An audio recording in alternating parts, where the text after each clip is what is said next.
solve, give exact answers and approximations to 3 decimal places, find the midpoint of the segment with endpoints 2, -5 and 1, -7. I have the 2 points on the board, and now we want to use the midpoint formula.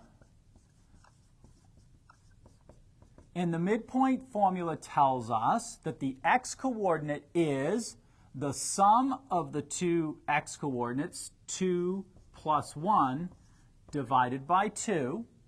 The y-coordinate is going to be the sum of the y-coordinates divided by 2, so -5 plus -7 divided by 2. So the midpoint would be equal to 2 plus 1, of course, is 3, so that's 3/2. -5 plus -7 is -12/2. And we can simplify that one more step. The x-coordinate is still 3/2. The y-coordinate is -6. So the midpoint is 3/2, -6.